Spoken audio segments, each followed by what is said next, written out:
Before we know it, life is over. Someone asked me,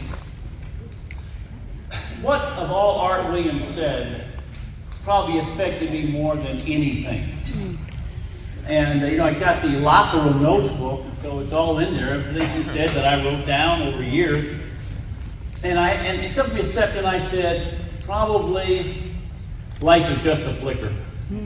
Once we get into that, life is just a flicker.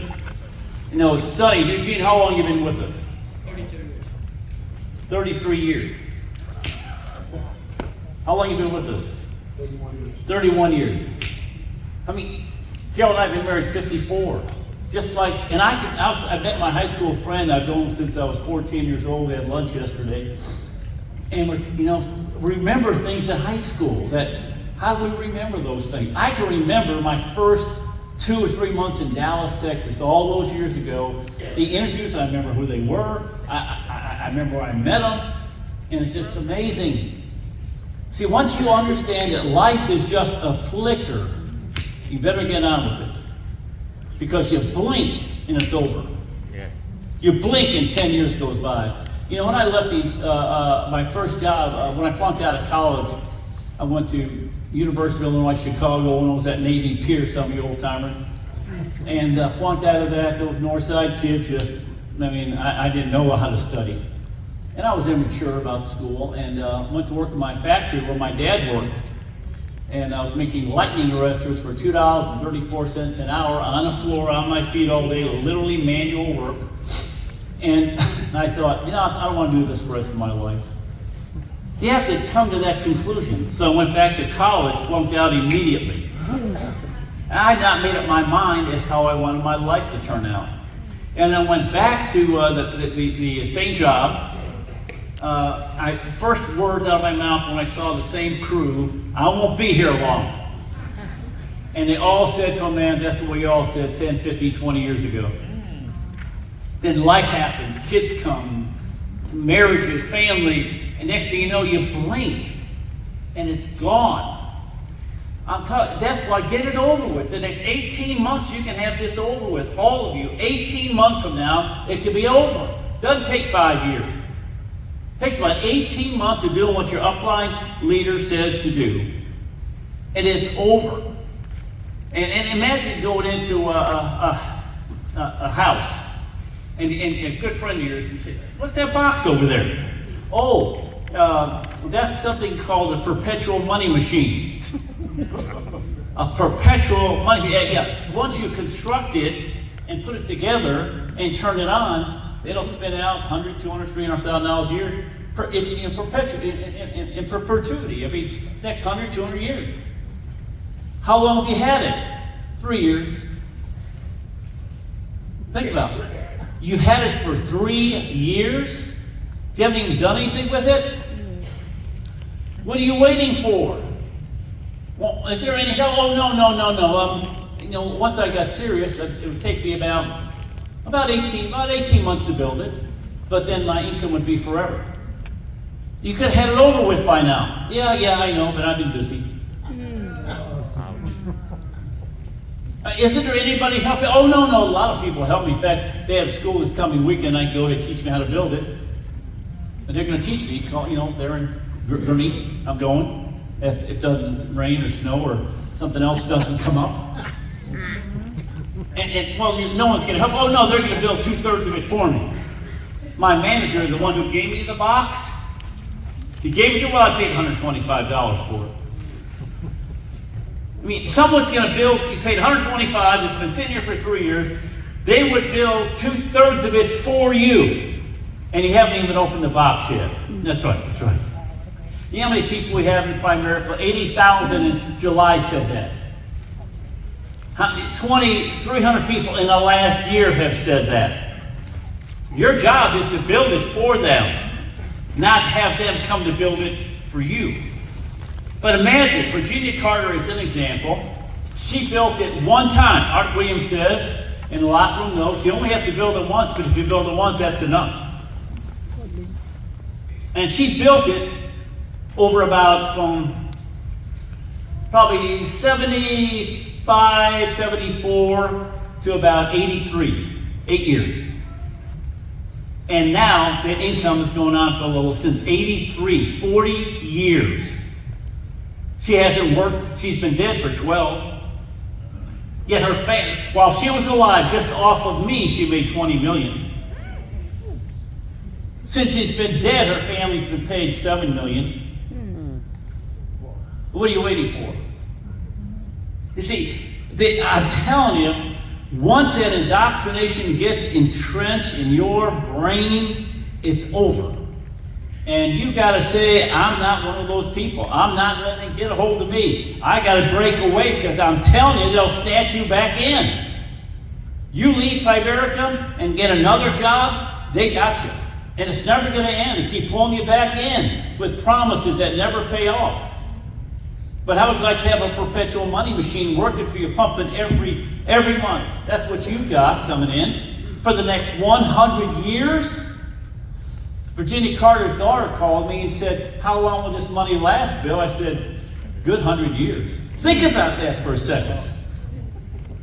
100 years, you got RVPs coming out of your ears that you don't even know, and that your family's going to be overriding for decades. Your children's children's children. You see, most people, wealthy people, have a 20, 30-year mindset. Broke people have a what's happening this weekend mindset. You ever read the brilliant book? You ought to read it. I'm a big believer in going on a diet of nothing but money books. One is by Dennis Kimbrough. Brilliant book. I've read it 5 times. And in the book he talks about the difference between the thinking of the various classes of people. Broke people will show you their success by their cars and their clothes. They got wheels that cost more than whatever, and then they got nice cars and have nice clothes. Because that's how they show their life. Look at me, look how I look. Look what I drive. Yet, you ever see a guy drive? I saw this the other day, a guy driving a $250,000 car in a $200,000 home. When your car payment is more than your house payment, you know you're a redneck. And the middle class, by their titles and their degrees, you know what my title is? They love to express their titles. Whatever their title is. But the wealthy people, by their bank accounts. And I want to convert you in this little bit now to be a thinker of money. And to bury forever all the wrong thoughts that have been put in your head about money, what money isn't, and how bad the rich people are. I grew up on the south side of Chicago, as you know. And all I heard about rich people, they were bad. I never heard one good word about the rich people. Like in America today. You ever heard anything good about rich? They just take advantage of the poor. They step on the little guy, right? Oprah's worth $1 billion. And why doesn't she give that $1 billion away? Oh, no, they don't do that. Jay-Z, right? He's worth, how can he then just say, okay, I'm going to take that $1 billion and give it to the poor? I can do that. You see, because everyone thinks that rich people got there hurting the little guy. That's what you've been trained. I know your background. My background's the same as yours. Most of you are ethnics. They come from an ethnic background like I did. Neither one of my grandparents ever spoke English. My parents all spoke those languages. One's Lithuanian, the other was Slovak. They spoke. You can always tell when I walk in, my sisters, they start talking Slovak all of a sudden because they're gossiping. And I didn't come from money. Literally, I was born in 18th and Halstead area, if you know where South Chicago is. And now it's kind of yuppies around there, but the Dan Ryan took our house. That's why we left and moved down to Midway Airport when I was 13 years old. But between 0 and age 10, we lived in an apartment. Upstairs apartment, 2-bedroom. My sister and I had the same room. We had bunk beds. We shared a commode with the people behind us. A commode. Don't give me these poor people, don't, please. We got so many victims out there that they just think they want people to feel sorry for them. So what? I feel sorry for you. Does that make you feel better? I didn't give you any of my money, although you want me to, right? That's what a politician is. She takes money from this group and gives it to this group, and this group loves them for it. That's all a politician is. And it's why, so I grew up, we had what's called a cold water flat. Cold water flat means there's no hot water being made in a flat. If you want hot water, you have to heat it up on the stove. So we had this galvanized tub, and every Saturday night we took baths in a galvanized tub. My sister took the first bath, I took the second, and my mother took the third, all in the same water. And my dad took showers at work. We did all right. See what I mean? But it taught me I don't want to live like that. Because of the way, for me, the breakthrough was television. Because I saw television, I didn't know it was phony. I just saw, well, look how they live. Look how we live. And and every Saturday night, Friday night, the men went out and got drunk. I never had a decent Christmas in my life till I can remember. Because every Christmas Eve, it was drunk people around the house.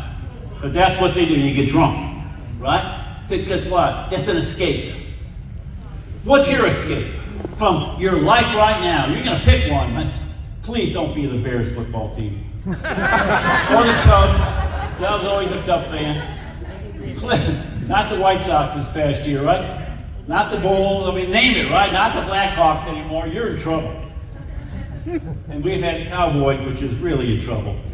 The point is, what's your escape from all that?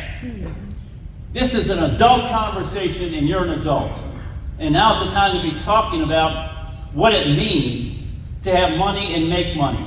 First of all, let's tell some jokes about money, right? I'm almost a millionaire. I have all the zeros, now I just need a one. Where does my money go? It's like hocus pocus, I'm brocus. You ever get paid, you're broke within minutes? And hold that check for a week so I can pay for it? Or you buy things on credit with money you don't have so you can impress people you don't know? And you'd rather you're not interested in getting your net worth up, you're interested in getting your credit score lower. Or higher, whichever one that is. If nobody cares whether you're alive, try missing a couple of payments. See, most of us struggle financially because we've never made a decision of what role money plays in our life. It's always, and I know you've done it because I've done it, hate money. You wish there wasn't any money. If there wasn't any money, it's always the almighty dollar that's screwing everything up. It's always about the money. You hear that all the time from people. The almighty dollar. And they condemn money, much like Assad was saying about your kids today listening to their parents. Money wasn't growing on trees. I don't have any money. You think I'm rich? You think I was born rich? And all they hear is what? We don't have any money. We can't have any money. We'll never have any money. That's just the way life is. I was reading this article, and this one woman was writing and saying, we're living paycheck to paycheck, but we're doing all right. See, that's the concept of success. We're paycheck to pay, but we're doing okay. Eking out an existence has become a way of life for people because what do we say? Yeah, I don't make a lot of money, but he's worse. I got debt, but he's worse. If you find somebody worse off than you, then that makes you feel better. You're born in a money game, you're living in a money game, you're going to die in a money game. You've got to decide how to play that money game. And don't say, well, I'm a Christian and money's not important to me. Oh, yeah. Why do they take a collection after services? Folks, money is an instrument of exchange value. And I've learned a lot from Rabbi Daniel Lapin, which I'll be talking about in a second. But remember this, Everything we know about money is wrong. You never learned correctly. You come from broke parents who came from broke parents, and your family was broke, and everyone's got credit cards, and everyone's borrowing money. And you see a nice car, that's all what? Borrowed money. A house, borrowed money. You think about what you actually own. Nothing. Because what? It's all borrowed. In fact, you don't even own your home. Oh, who owns it? The government. Absolutely. Try not paying your taxes and see what happens to your house.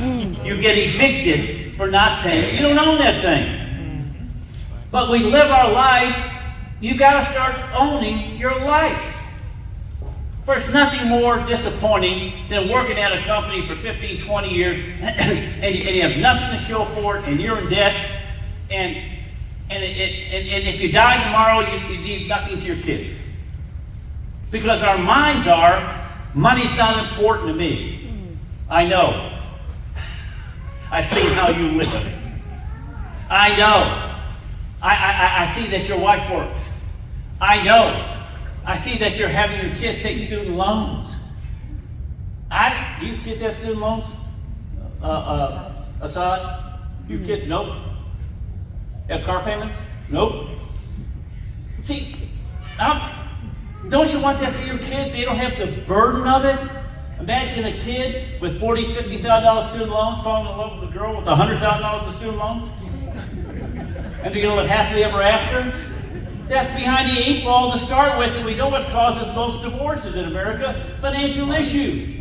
And we don't think twice about it. The average kid graduates from college with $4,000 of credit card debt.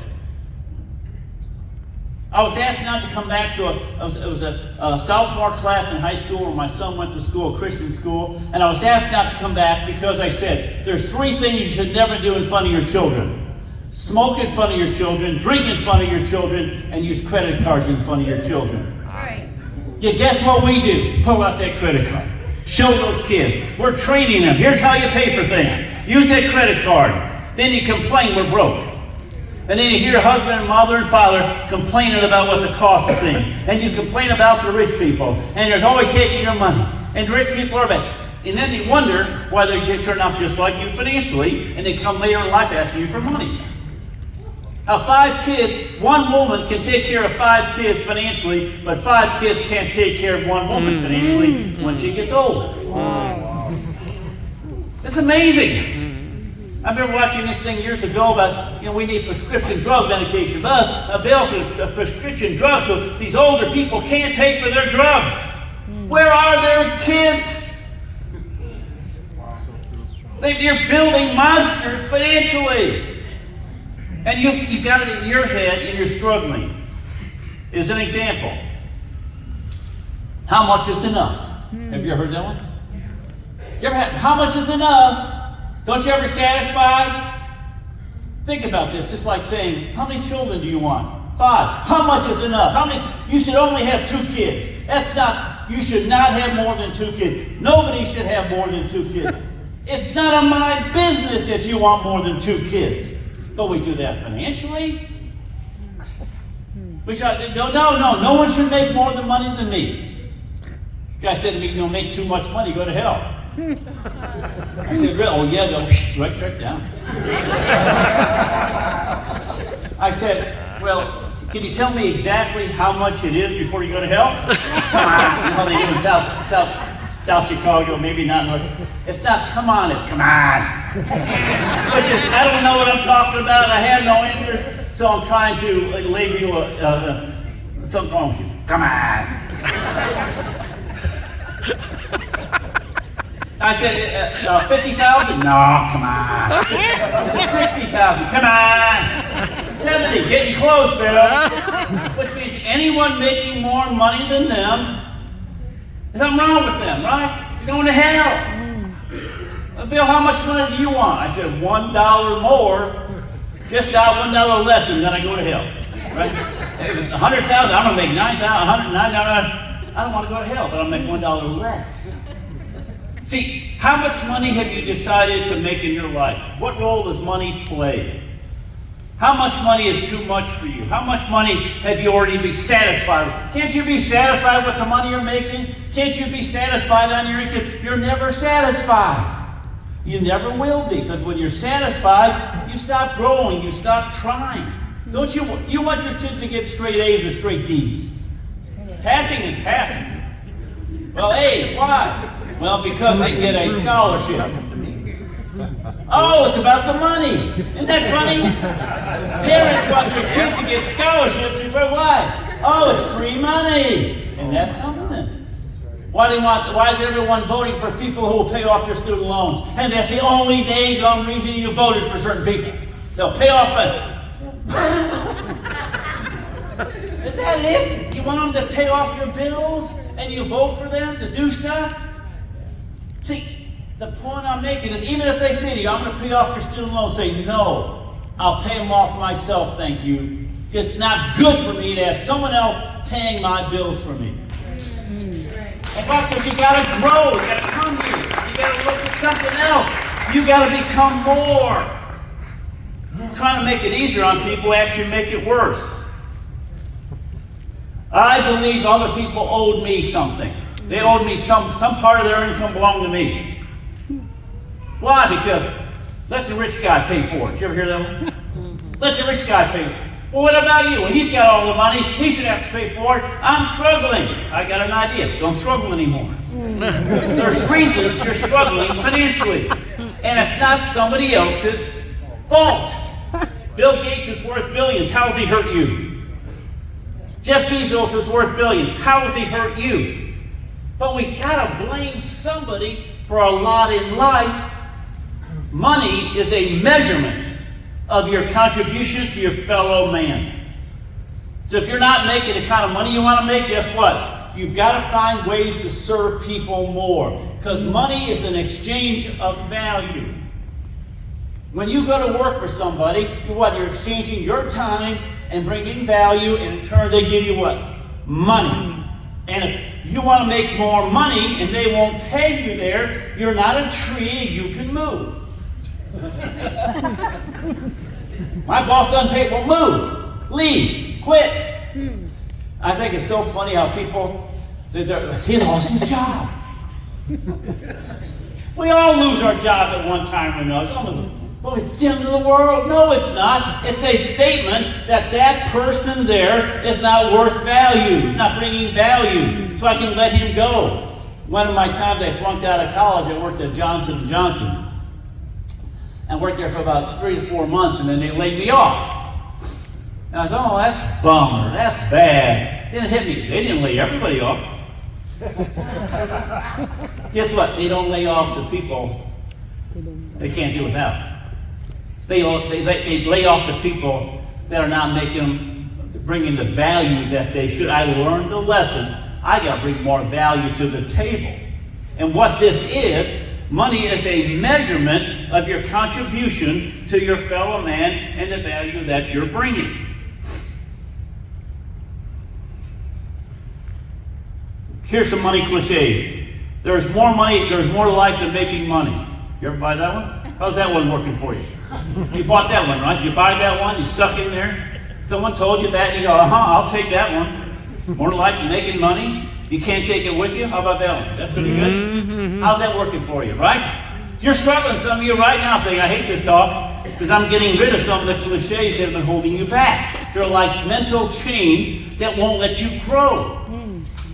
Money doesn't buy you happiness. Oh, Bill, money doesn't buy you happiness. Don't they like to tell you that, Oprah? Money doesn't buy you happiness. Oh, really? Money doesn't buy you happiness? How do you know? You ever notice the people saying that are broke people? I was very happy when I was able to pay with money to get on an airplane and fly here today instead of driving 15 hours. I was very happy to fly. Yeah. I was very happy to pay someone to cut my grass. I'm very happy to pay someone to fix things up for me around the house. I'm very happy to be able to pay for dinner. Makes me happy not to have to do it myself. That's right. But then we got cliches that are holding us back that are unfounded. We just buy them, we bought them in, we walk around being held back by him. Money is the root of all evil. You ever that one? Money isn't everything to me. I'm not like you. Money isn't my God. That's always a good one. They love to label you. And politicians love to label you, right? You're this. No, I'm not. Yes, you are. And they don't have to think. These are all labels they put so I don't have to go out and make more money so I can feel better about myself. I hate money and wish it didn't exist. I know you said that or thought it. Because I did. All money does is buy pain and suffering. You hear people say this. You know what? I can't. You ever hear pastors talk against money? All the time. And they always end up finishing at the end of the service with what? A collection.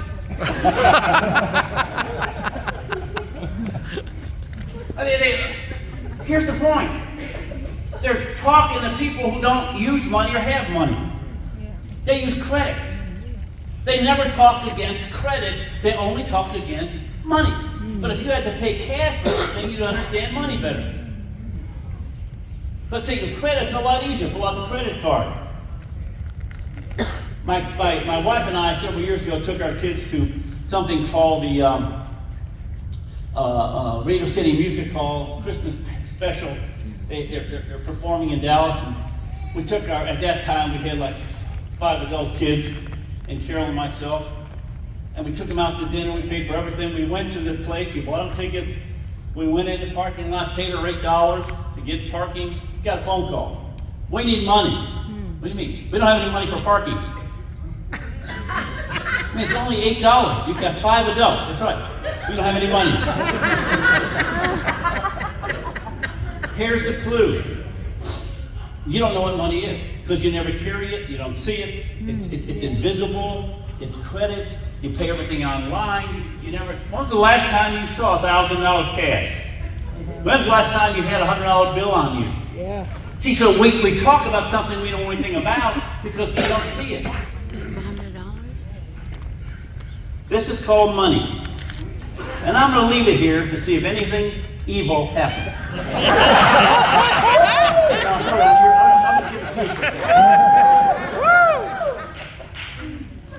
Money is neutral. It doesn't do anything. You got to blame something. That's it. That's it. That's the blame right there. But money doesn't ruin me, right? I was going to get a haircut, and we're talking about.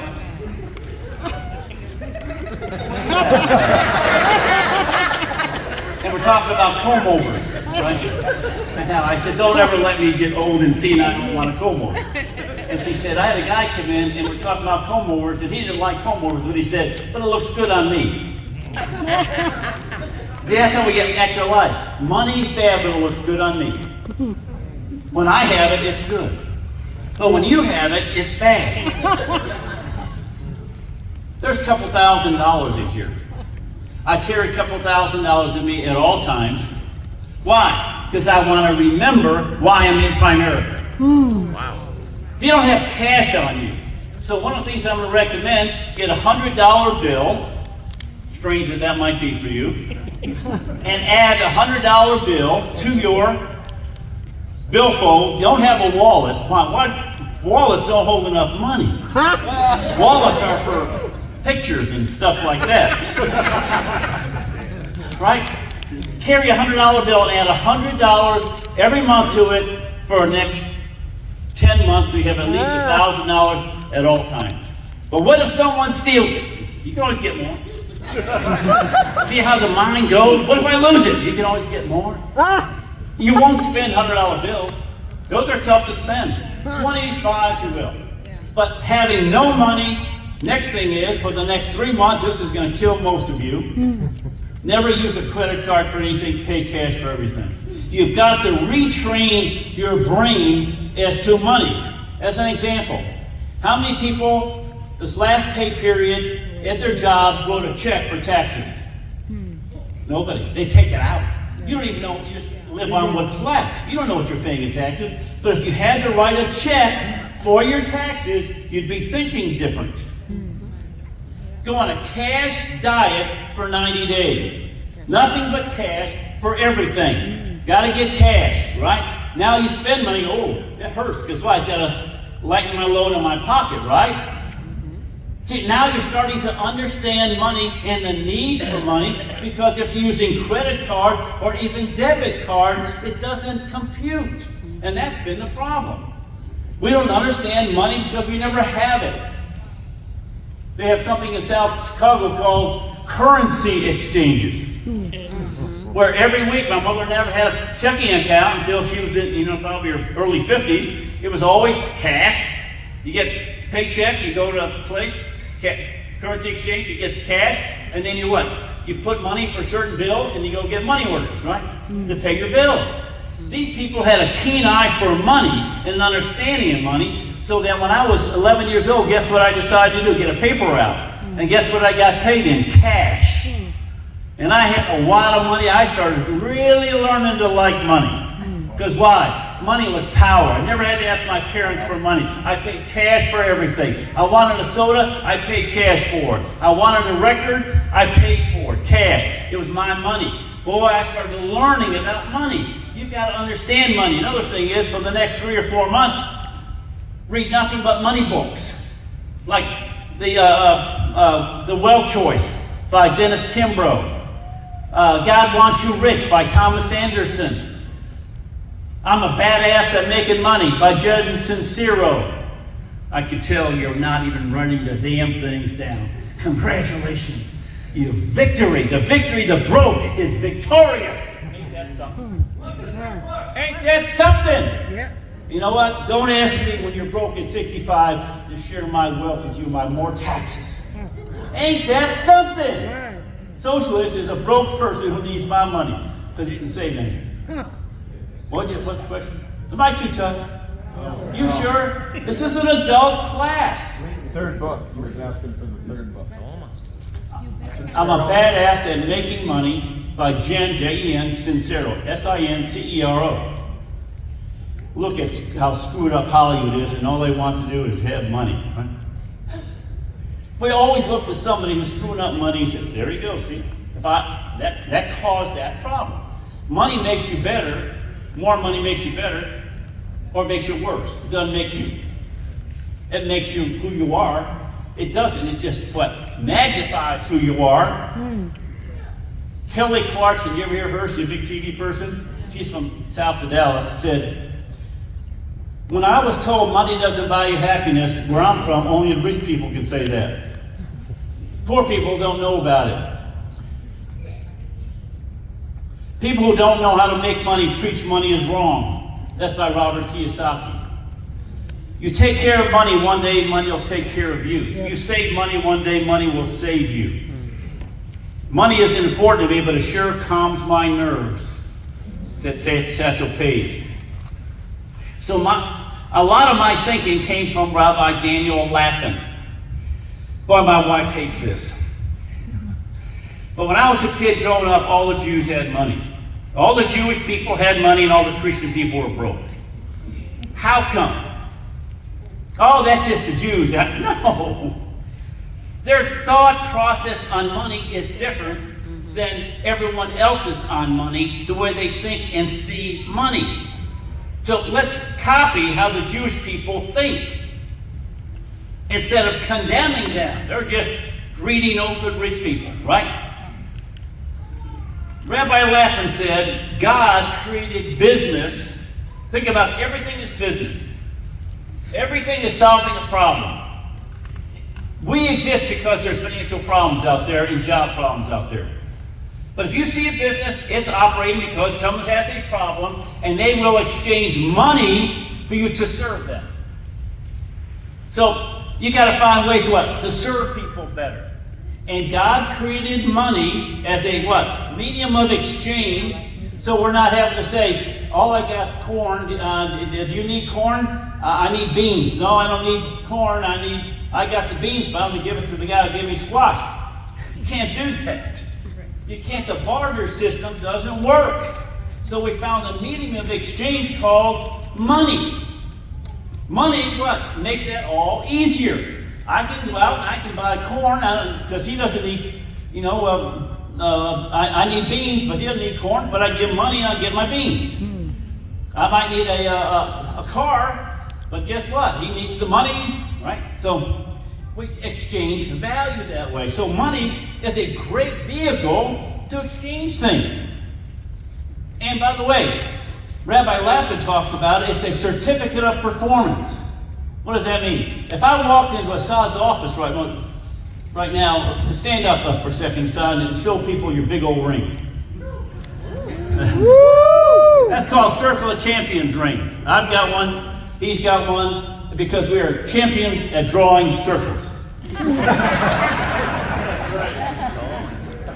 Until you become a circle champion creator, you won't wear one of these things. And why? If I walked in, that's a certificate of performance from who? The company. If I walked into this office and I see Man of the Year, RVP of the Year, a top performer, these are certificates that have been given to him to what? Honor him as to his performance to what? Bring people's lives better. Money are certificates of performance. You're struggling to make money. That means you haven't performed what? The right enough services to benefit your fellow man. So you want to make more money. People complain, I need more money, I need more money. Find ways to bring more value to people's lives and you'll make more money. No, I need to make more money. I got bills and my boss got to pay me more money doing the same work because I need it. I'll never forget my first year. I thought this is how you did it. When I worked for the steel company, I wanted more money, so I said I'm going in for a pay raise. How naive. I said, well, you asked, right? How do you get a pay raise? You asked. I went in, I need a pay raise. He said, you're not due. I said, what do you mean? I need it now. I got bills. I want to buy some things. Oh, no, you're not due for another year. When the pay raise annual evaluation comes up, but my pay raise was identical to the union contract they just signed. It wasn't me they were paying. I was getting paid what the union contract was. My value was not even thought of. I had to have a minimum value, but I had no value beyond that. So the more money you make are certificates of performance saying, I'm worth more to my fellow man. Why would God do this? Why would God allow money to be done? Why would he encourage us and create money? Why? To encourage us to bring more value to our fellow man. Think about that. Rabbi Lapin said, God doesn't want you living on an island unto yourself where you don't need anybody. He created us to what? To have to connect with other people and everybody exchanges value for each other. Money is a certificate of performance of that. It's a measurement of your value. Assad makes $1 million a year and more. You don't. Why? Same person. God loves you both. You're both going to heaven.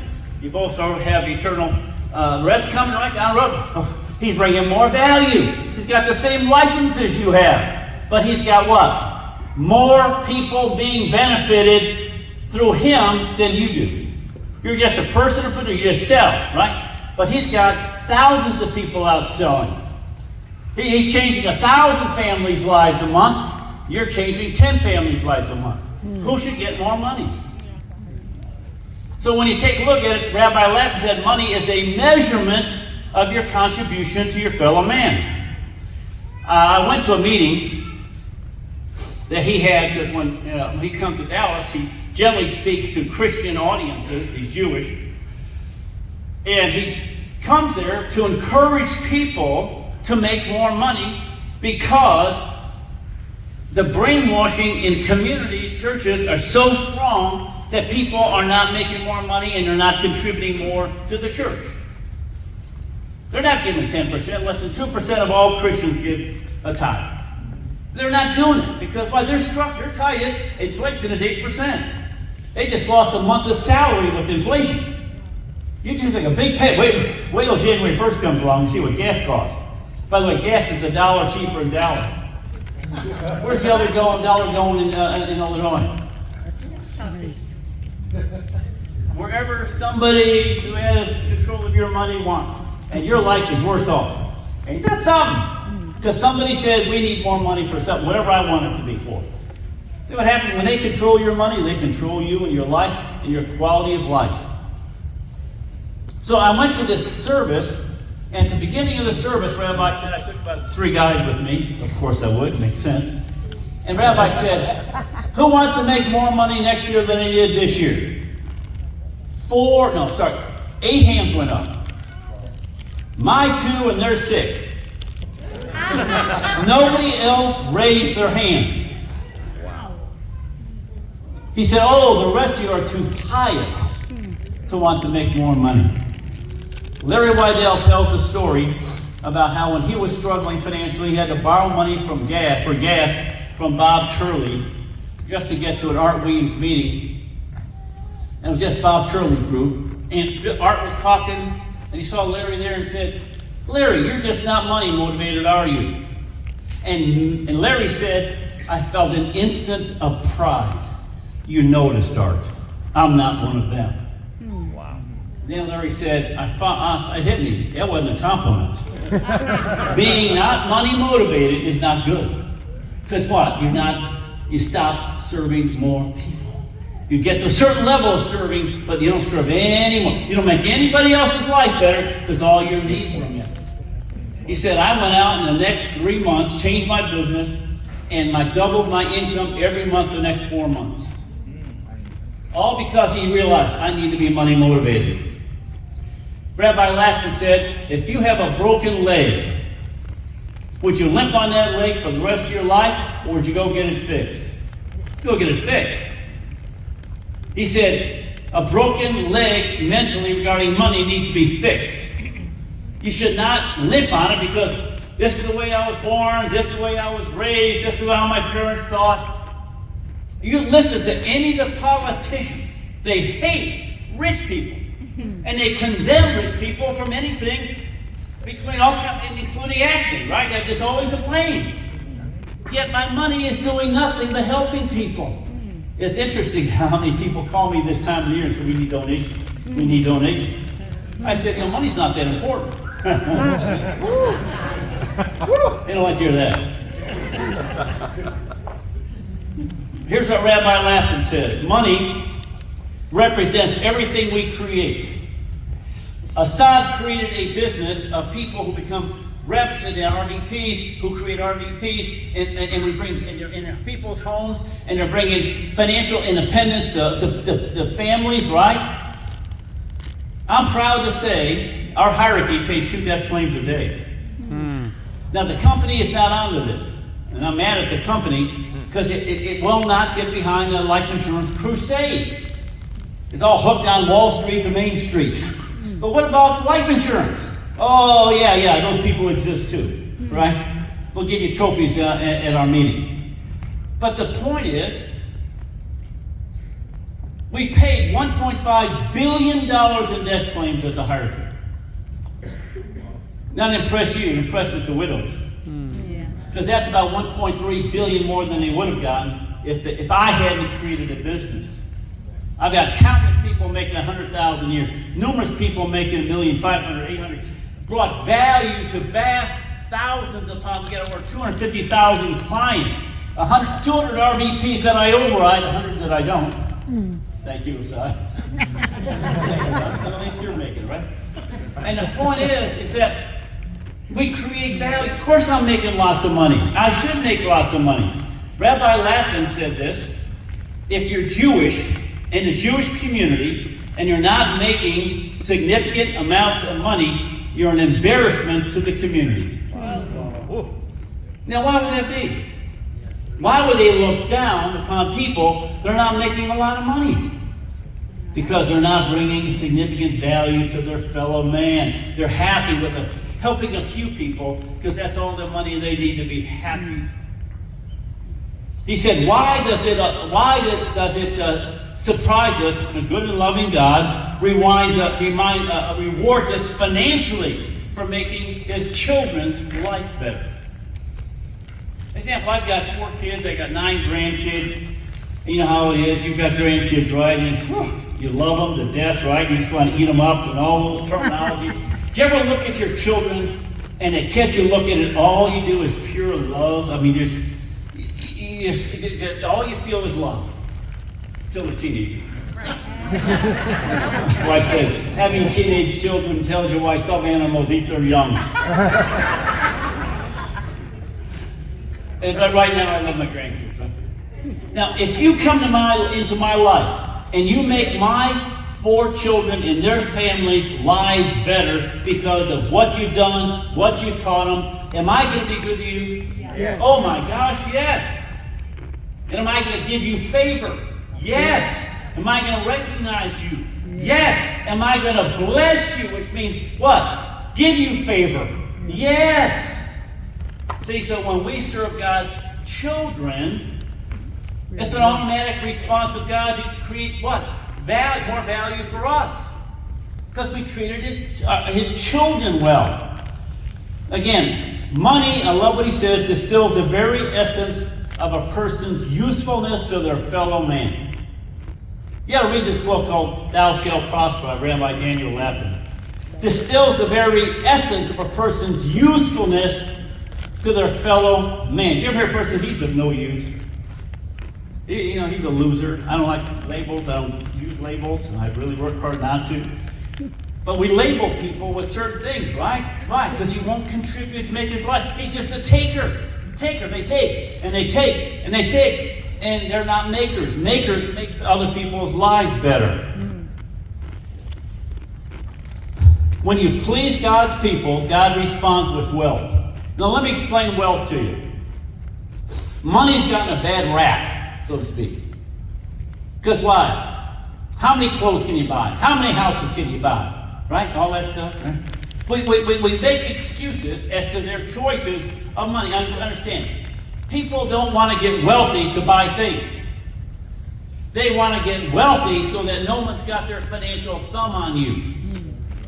Here's what it is. If someone asks you, what do you do for a living? You're not wealthy. So, aside, what do you do for a living? And the answer is going to be nothing. All right? Nothing. Olive, what do you do for a living? Nothing. Is that money coming in if you take a vacation for 2 months? Right? Is that what your dad created for you and your mom, right? Is that what you want? You ask me what I do for a living. Really nothing. I do Zooms and I do things. See, I have what is called did money. I did something to make the money I'm making. Most people in America have do money. They've got to do something to make their money. Wow. We want you to have did money, not do money. Now, I like it when an airline flight, the pilot says, here's what I do for a living, because I need people who do stuff for a living to take care of what I don't want to do. So the whole point is, wealth, listen to the definition, is having assets off which you receive an income, perpetual money machine, so you don't have to work. Why do we want you to be an RVP with RVPs? The question should be, why don't you want that? Why didn't you do anything, again, what did you do all day yesterday to create wealth for your family? What were you thinking all day yesterday? Thank God it's Friday. Thank God I can do it. You weren't thinking, I gotta work, I gotta have more appointments, I gotta create more recruits, I gotta get some RVPs, I gotta have more money put away so I can be wealthy, so nobody's got their thumb on me. So one day, in the next 3 to 5 years, I can make $100,000, $200,000, $300,000 a year without having to work for the rest of my life. And that's what I was doing all day yesterday. That's what I'm doing Monday. That's not what you were doing. What were you thinking? Not much going on up there. What were you thinking? You weren't thinking at all, because why? All people that have jobs and 100% income off of one, they think weekly pay. I got my job, I got my paycheck, I don't have to think. People leave Primerica so they can go someplace where they don't have to think. You just have to show up. It's like TSA. I'm going to the airport today. The TSA worker there, they just have to show up, and whatever comes their way, they do. But when no one's coming, they just stand there. They don't have to think, okay, what do I have to do to make more money? See, are you thinking, what do I have to do to make more money? Yep. Because most people are not trained to get wealthy. Wealthy people don't want things. They want wealth. Assets off which you receive an income so you don't have to work. And then when you get wealthy enough, you can buy stuff. Like he went to a boat show, I heard a couple weeks ago. Well, what do they sell at boat shows? Boats, right? Because I got all these money coming in, and I have excess, right? So no one's got their thumb on me, and I have excess beyond that. So I'll buy a boat or wherever. He bought a beautiful home. You got to see his place that was cleaned up recently by Hurricane Ian. Fixed that place up really nice for him. Cleaned that place out. You should see his place. You should see what goes in front of his house in this canal that goes from the Atlantic Ocean to the Pacific. Did you know there is a canal that goes through the middle of Florida and it goes right by his house? Very nice. So you don't have to go all the way down. And the government dug it out years ago. And submarines go through there, right? And all these big ships go through there. And he gets to witness that. Cool. See, money should you buy cars and homes after you get wealthy. Right. Whenever I see a new Corvette driven by a young man, I go, ooh, he should be saving his money. No, he's enjoying life now before he gets too old for it. Trust me, when he gets older, he wishes he'd stuck that money in investments. Remember, wealthy people want to show you their bank accounts. Broke people want to show you their cars and their clothes. That's why you got to read these books to get the financial philosophies.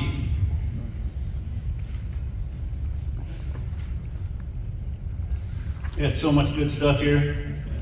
How do you keep yourself broke? Let companies take care of me. Let the rich people take care of me. Let the companies pay for it. Money doesn't go where it's not desperately wanted.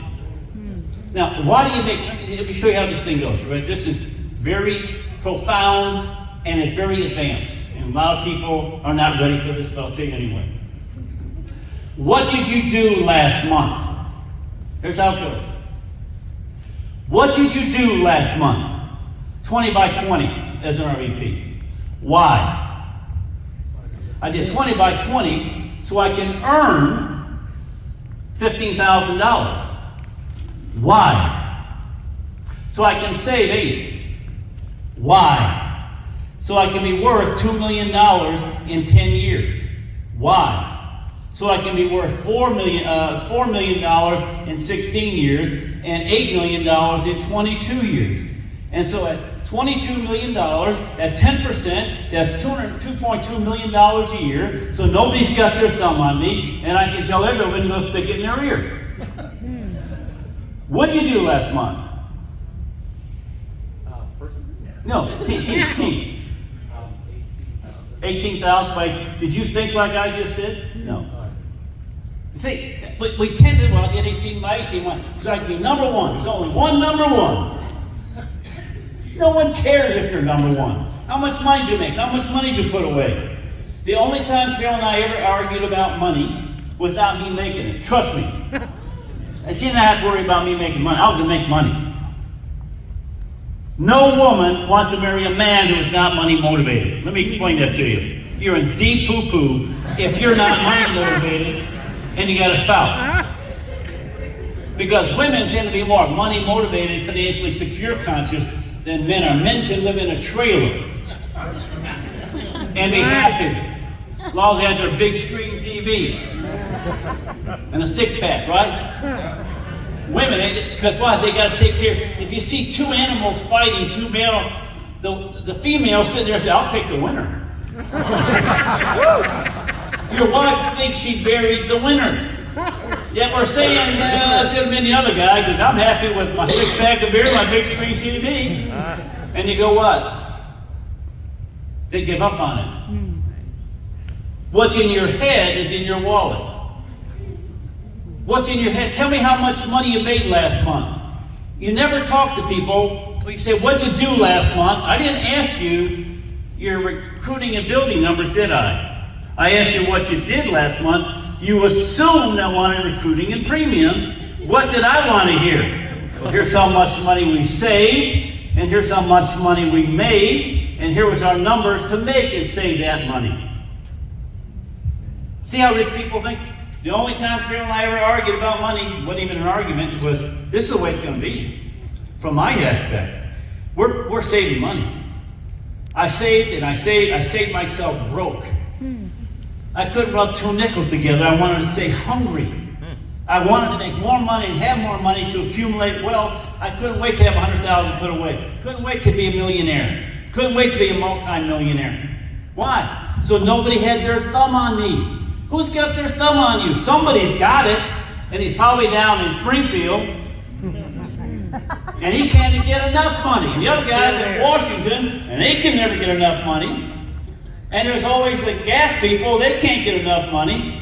There's always somebody who what? Would raise the prices, because what? They don't care about your life and your quality of life. They just need more money. See, what's in your head is in your wallet. What are you thinking about right now? Not much of anything. What were you thinking on the 1st of November? How much money do you have to make? I've done this with people. How much money are you going to make this month? Here's how it goes. When are you going to be a millionaire? You got to be thinking of making and accumulating and having money. Money sums up your creativity, your knowledge, experience, diligence, and ability to defer gratification. Billy Graham said, if people get their money issues straight, the rest of their life will get straight too. Don't think God doesn't want you. Jeremiah 29:11. We've always talked about that earlier. Yeah. Says, is God's plan for you where you're at right now? Is His plan for you to have the debt you have? The money worries you have, the money frustration you have, the money arguments you have. Every time you pull out a credit card, it ought to break your heart. And say, God, I don't trust you. I'm rather use credit than pay cash. Because I can't defer gratification. I got to have it now. God had the plan. You're not living the life God's planned for you. You're living the life that what somebody else wants for you. And who's the opposite of God? He is licking His lips over you, and enjoying your suffering, and enjoying your misery, enjoying your frustration, and enjoying your lack of money, enjoying you every time you use a credit card. Because why?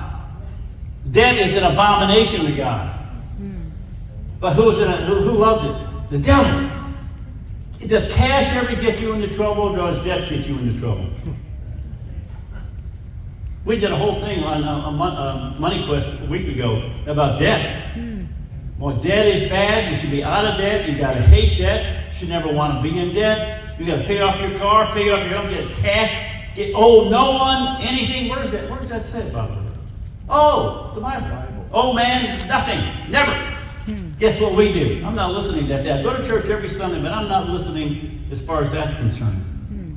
So I'm going to show you a picture now. Could you pull that up for me? Don't put the other one up yet, please. Mike Tuttle goes down to, because I know money gets a bad rap. And who gives it a bad rap? People that don't have it. And they love to condemn people who are money motivated. I don't know why God wants you to make money. I don't know why He wanted me to make money.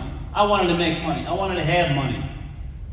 Someone's got to be thinking money in your family, and it's not going to be the other person. And you won't know for a long time why God wants you to make money and have money and accumulate money. But it's going to come home one day. Mike Tuttle likes to go down to Cabo San Lucas, down in the Baja Peninsula. And he went down there, and he's trying to learn Spanish, and so he got in a cab. He's trying to talk Spanish, and the guy's trying to explain English. And found out that going to McDonald's, a lot of you naysayers, is a big deal down there, because it's a treat to go to McDonald's. So they're broke. They're broke out of what? Not their fault. You're broke. You don't work. But you blame everybody else. Me. Somebody rich people. Blame me. All right. Blame me. Send me a letter. I'm broke because you're making too much money. I know this one politician said, This country's not going to be where it should until everyone shares a piece of their pie. Doesn't that sound pretty good? Communism. And by the way, they bought a $22 million mansion. Yeah. That person's bought a $22 million mansion. Of course. What does that mean? There's only so many pies, and for me, you don't have enough because I got too much. That's what that is. Whoa, wait. What if there's a billion pies? And I got my pie, but you can get yours too. They tell you this thing, and it sounds good, that there's not enough to go around. And then if I have too much, then you're not going to what? You're going to have inequality of income. They love the inequality of income baloney. But you know what? I'm here on a Saturday. Where are they? Wow. Want my money? Give me your money because you got too much. Give it to me because I don't have enough. Whoa, who's like that? The point is, there are plenty of pies. That's called the free enterprise system. Serve people. We just talked about the 90 million potential clients out there. Right? We talked about how many people are unemployed, need jobs. See, there's not one pie. So you can't say I'm taking away from others if I make more. Just the opposite. So he goes down there, and the man says he's got 6 children. Now, this is a guy that's driving a cab with 6 children. And he goes there, and he finds out he's got quadruplets. 2 boys, 2 girls, the last 4. And 2 of the boys can't walk because they were born like this. Ain't that something? Now, what would you do if you saw these little boys like that? What would you do? Think about that for a second. No, what would you do? You're an adult. What would you do? I know what you do. Someone should do something. Isn't that right? Somebody should do something. I feel good about myself because I feel. I'll call a government agency and they should do something. Now, God wants you to make money so you can stop saying, let somebody else pay for it, let the government pay for it. He wants you to pay for it. Amen. So that's what happens. Mike sees this and says, this is intolerable. I've got money, because what? I bring creative value all these years. I'm wealthy. He gets an interpreter, and then he gets an eye doctor, and he corrects the vision. Now the boys can walk. And they're cured. Wow.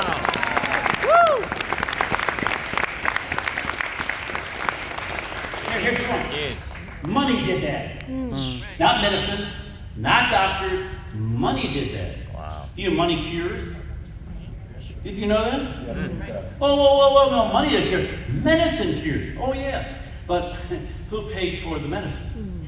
Who paid for the research? Who paid for the scholarship for the doctors? Got the point? Money cures. Money fixes a lot of issues in life. Doesn't fix them all, but about 90% it does. Then he met this woman. He walked into a house in Cabo, and he saw in the corner this woman in the back. She was the wife, mother, and she wouldn't come out. And finally, he greeted her, and this is what he saw. Now, what would you do if you saw this? You know what I'm going to ask next, right? How many of you have met people like this and you've done nothing? Because what? I mean, what? So guess what he does? I've got money. Money will fix this. So guess what he does? He gets a dentist, and this is the next picture. Oh.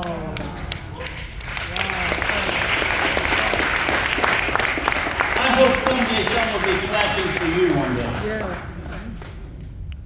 You know, I love what Andy Young said. Andy Young says, money, I didn't come in this business to build orphanages. I didn't come in this money to charity. I didn't come in this money to feed the hungry.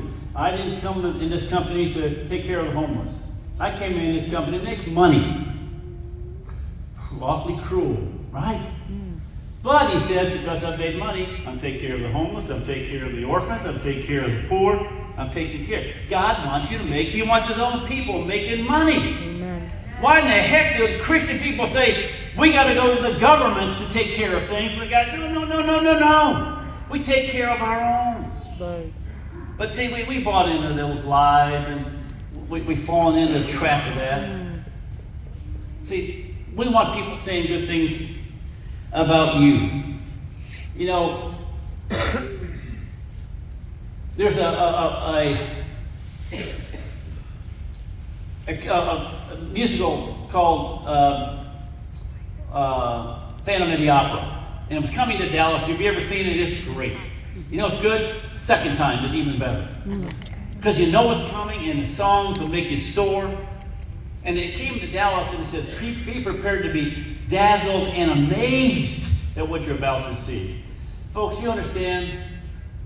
You're going to be dazzled and amazed at the life that's ahead of you right now. That someone, none of you called us. Isn't that something? None of you called us. Someone called you. You didn't step forward and say, I'm looking for an opportunity. God nudged somebody to call you. Maybe God nudged somebody to join, and he gave someone a name, and they called you. Somehow you got here because God had ordained you to be here. And it's not just because he wants you to pass through. He wants you to have an incredible, wow life. Wow. You know, my dad, he passed away many years ago, and I called him up one day and said, Dad, I want to buy you a new car. That's what every parent wants to hear their son say. And he was supposed to pick it up on a Monday, and on a Friday he had a stroke. He could never drive again. Thank God I made the money to even offer it to him. Because you imagine how I would have felt if I would have had to say, I wish I'd done this, I wish I'd done that. Regret is terrible. You know, and one day, you're going to be taking your children to an incredible trip. And we're going to Disney over the holidays with my family. And you know what I want to hear? Wow.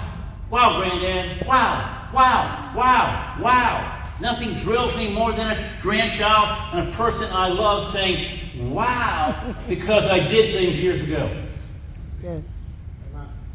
And one day, wouldn't you like to be able to take your wife or a family member someplace incredible and buy them something that they never thought they could afford, and when they get it, they say, wow. Wow. See, you want a wow life. Yes. You want to say, wow. We were in Hawaii, and Carol and I, one of our trips, like aside, I like the timeshare program we talked about. American timeshare. That was really good. It was kind of like that, isn't it? Now, how many millionaire homes have you slept in? You just stayed at a millionaire's house for how long? Right? And there's people going underneath we were bringing on the veranda there, and there are people going underneath to go somewhere, and they stopped underneath us. You know, after me, Mike Landrum, who's $1 million earner, and his mom and dad and his wife. And I heard his father say, Mike, I never thought I'd be in Hawaii. This is incredible. Your mother and I can't tell you how grateful we are. And thank you for all the work you put in to give us the light that you're giving us now. Mike, wow. It's just wow. That's the only word we need to hear. And then one day, when you pass on and you go to this raggedy thing called a body no longer is there needed to house your soul. Because that's all it is. It's a temporary residence, because one day it's going to fall apart, it's going to be worthless, and it's going to peel off of you, and then alkalize the soul. And then when you get to heaven, God's going to say to you, well done, good and faithful servant. And by the way, wow. Wow. Wow. We just buried Cindy Kickwriter last July. And all I heard was, wow, wow, wow, what a life you've led and what a life you left behind. Thank you very much for having me.